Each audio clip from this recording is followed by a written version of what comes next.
Welcome viewers, this is Windshear here today to talk about some battlefield tips and strategy, overall mentality, and in particular a piece of equipment that I myself, as well as I think the majority of battlefield players out there, come to greatly underappreciate, undervalue, and just frankly, you just don't see it. You just don't see people utilize, and that is the bipod.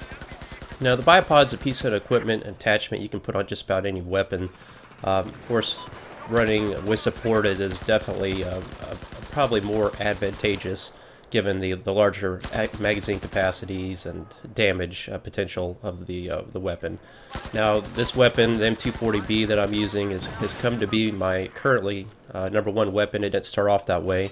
It started before it was the M249.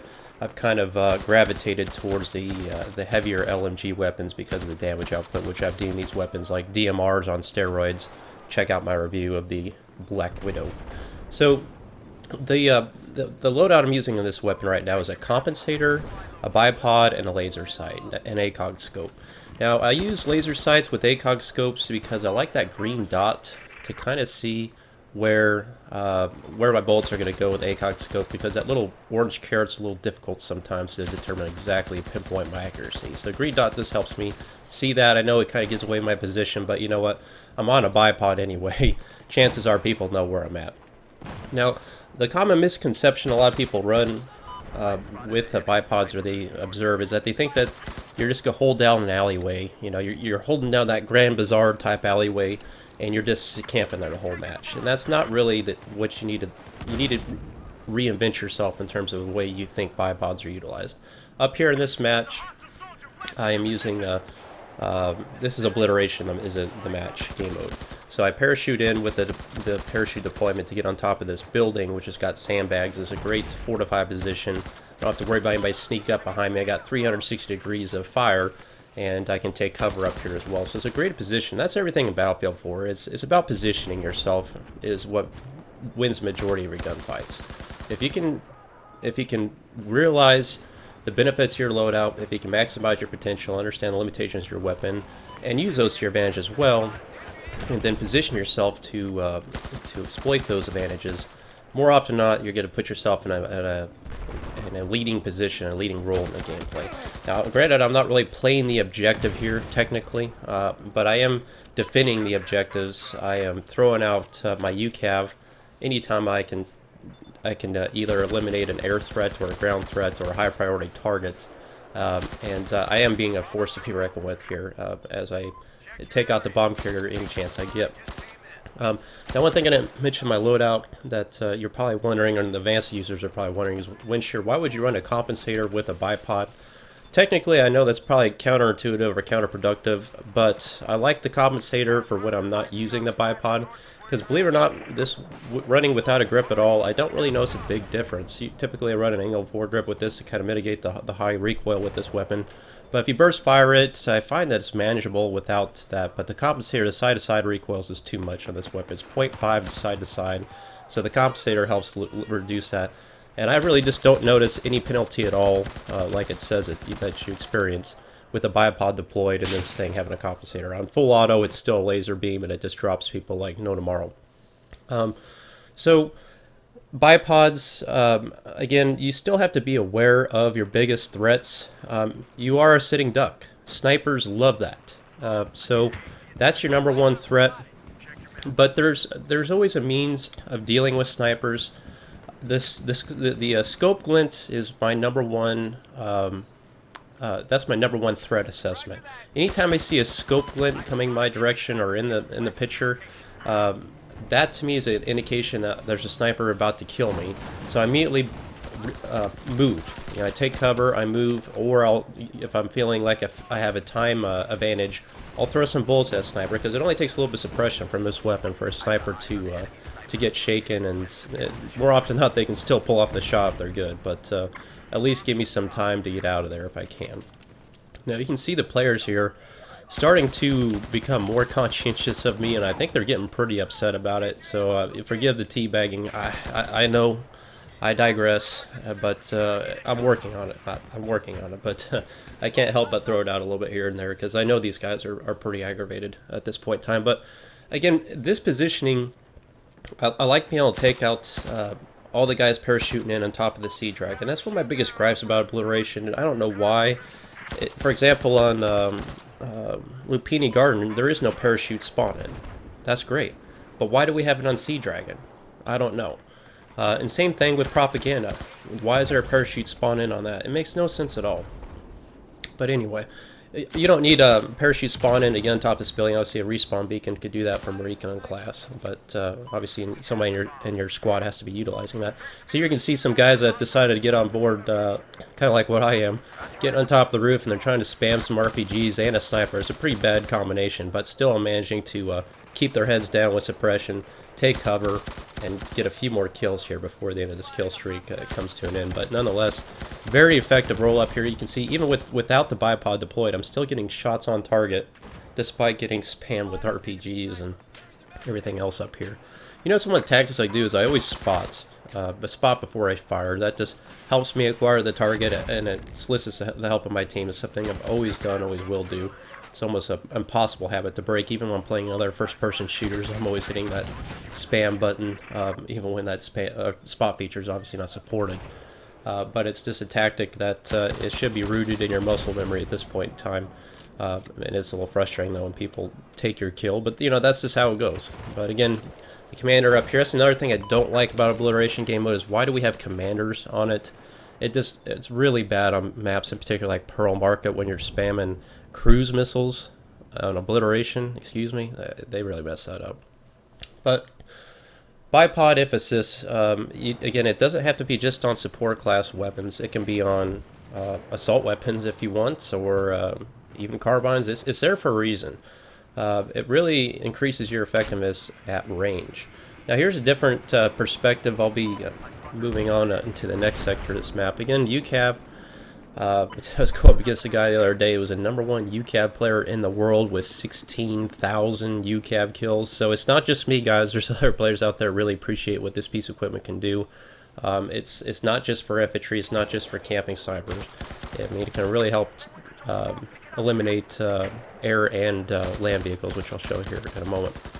But one of the things I want to talk about in a future video with my survivability I keep meaning to get to is map positioning, frontal positioning, and getting yourself in a position where you can mitigate an onslaught of infantry at any given perspective of the map, and that's, you know, positioning yourself is this. I can't emphasize how important that is enough in this game.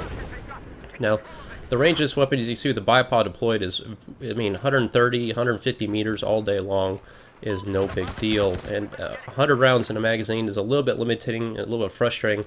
I would argue maybe the M60 might be a little better option for bipods, but again, I think, if I remember right, the M60 has a lower muzzle velocity, and I just don't like that big cross on the front of the screen, or the front of the iron sight, that is. There you can see me taking out the LAV with the UCAV, hitting it in the back. Once the reactive armor's gone, that helps a lot too, but it's got to be damaged, obviously, for you to pull that off. But the M60 was saying that the iron sights on that really interfere with ACOG scopes, and I just don't like them. But this weapon at the most velocity, and it's so fast, I think it's over 600 meters per second, that it makes long-range shots, moving targets, much more manageable to deal with. But Obliteration is a very target-oriented game. That's why I like it. You can see where the action of the game is focused wherever the bomb site is, and directing fire that direction from any perspective with the bipod really makes it much more a threat. You're a much bigger threat. Also, I'm using this smoke here to my advantage. This hotel's on fire, I guess, is the Sunken Dragon. Some of this burning there, so that smoke kind of helps me take some cover from fire. That would be snipers on top of the very top perspective up there. It's a little hard for them to acquire me through that smoke my direction. This is a little tidbit I want to mention there. Now you can start to see that some infantry are getting pretty aggravated about me being over here, so you gotta be conscientious of your mini-map. My teammate there, Pascu, was indicating to me that we were getting flanked, so yeah, there's still an access point here, but still using cover, being conscientious of your surroundings. This is why I like the compensator in this loadout, because taking off the bipod is much more manageable to deal out firepower without that. These windows here, again, a good perspective on. This is an overlook, a vantage point of the fountain area I was just sitting in. Again, my teammates here are going to be calling out for help here in a moment. It's a good bird's eye positioning for the bipod. Now, bipods, as you can see, this is a sniper role that I'm playing right now. And it's not something people really think support class are capable of doing, but I almost wish we had higher magnification zoom scopes than a 4x zoom scope is the max we can get on these weapons. But imagine having like an 8x zoom scope with a bipod and heavy barrel. You're really going to have some range potential. Now right here, my teammate below me is calling out for help, and I'm giving him cover from this vantage point. This is what you do in Battlefield. This is one of the things that differentiates Battlefield from other shooters, is the communication of the team play aspect is just vital to your success on the battlefield. And I really find great enjoyment in situations like this when I'm playing my role appropriately, and I'm really making a difference on the battlefield. I'm turning tides. So it's a common theme I keep saying in my videos. Is turning tides, making a difference, and actually not just being the player with the highest KD or the highest score, but the player that actually plays the objective and helps his team to achieve the objective and win the game, because that's what this is all about, and that's what I find the greatest enjoyment in.